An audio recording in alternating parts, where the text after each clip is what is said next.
السلام عليكم بنات، إن شاء الله راكم كامل بخير. هذا ثاني فيديو في سلسلة كيف تكوني أجمل بوصفات طبيعية. اليوم جبت لكم وصفة ممتازة للتبييض، تنعيم وترطيب البشرة. نستعملوها لكامل الجسم حتى المناطق الحساسة، فهي آمنة جدا. أنا مستغناش عليها في روتين حمامي، نستعملها مع فشار التقشير ولقيت نتائج مبهرة من بعد ما كنت نعاني من اسمرار البشرة بسبب الشمس. هذه نتيجتها من أول استعمال. إذا حبيتوا نتائج أسرع استعملوها يوميا. ما نطولش عليكم ونبدأ في التحضير. نحتاج فنجان كبير ماء ورد، 4 ملاعق زيت زيتون كبيرة، و4 ملاعق كبيرة من الجليسيرين، ملعقة صغيرة من زيت الورد، وملعقة صغيرة من الليمون. ونحتاج صابون الضوء مبشورة، تقدري تختاري تاع الخيار مثلا، أنا اخترت هذا تاع الورد. نضيفوله ماء الورد ثم نحطوه على حمام مائي، حمام مريم يعني، على نار هادئة حتى يذوب.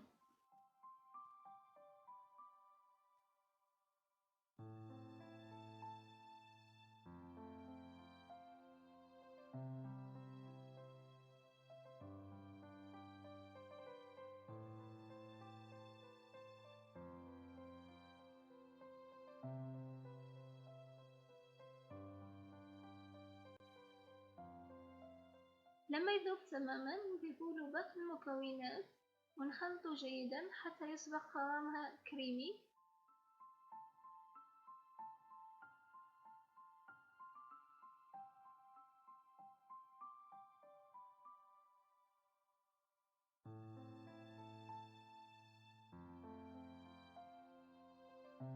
نحفظوها في الثلاجة إلى حين الاستعمال. وقت الاستعمال لازم يكون جسمك نظيف. تاخدي الخلطة وتوزعيها على كامل جسمك، تبقاي بيها 3 إلى 4 ساعات وحتى 5. من بعد تدوشي غير بالماء. شلي جسمك مليح لأن الخلطة راح تروي ياسر، ثم نشفيه مليح ودهني أي كريم مرطب ليك. إذا تبعت الوصفة مدة شهر مرتين في الأسبوع نضمن لك أنه يولي جسمك رائع بياض ونعومة.